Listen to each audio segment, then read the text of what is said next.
Hello. So on the Socolo website, on the blog post section, we have kind of crafted a new series called The Stories Behind the Pages. And we wanted to talk about that because a lot of the pages act as metaphors. And I think it's quite important for the story of the pages to be told. So particularly the colouring pages that we've done. So like this is one of the first ones, and this is inspired by a quote by me called "Disability is like the ocean," because I often feel like the experience of disability and neurodivergencies, it's like different day to day, and like the rhythm of that is affected by outside factors like the ocean, like the current, like how much sleep did I get the night before, am I already burnt out, like do I need public transport today? So that's kind of the story behind that page, and I think it's really important to talk about how the experience of disability and neurodivergency is different day to day. So your needs will change day to day, and we wanted a colouring page that represented that. Plus, we kind of like the idea again that it's moldable. Like originally we had text here, but that was more just letting each other know in the design process what it was about. And in actuality, like we ended up going for more metaphorical visuals, which I think is better because people are able to kind of put their own interpretation onto things. The next one, I'll find it.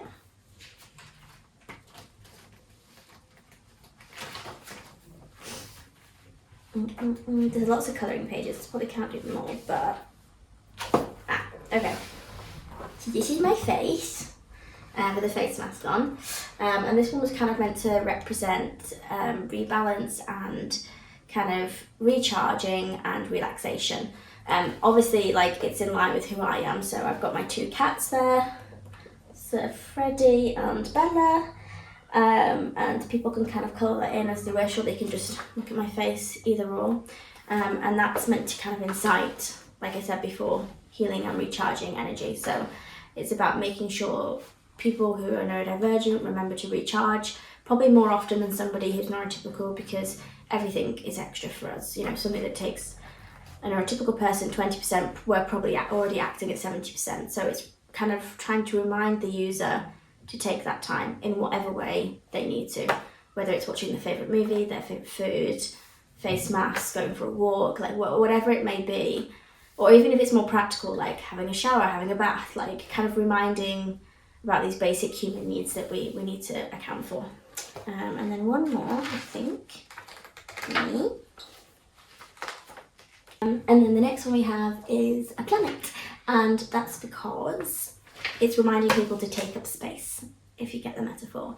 It's about reminding neurodivergent and disabled people to walk into neurotypical spaces and remember that they should be able to take up space, you know, statements of power, things like that. So like and stop being apologetic for it. So rather than like, sorry, like could you, sorry to be really annoying, but would you mind like printing this off in yellow paper? Instead you say, hiya, I'm dyslexic and one of my access needs is this needs to be printed on yellow paper. Is this something you can accommodate? Just like to start kind of encouraging people to change that language towards themselves, and like it actually fills you with a lot of power to stop apologising and take up space. So that's kind of the story behind that one. But yes, there's lots more, but I'm sure we could do some more in the future if people request it. But yeah, we hope you enjoyed the colouring pages and we'd love to know your thoughts on them.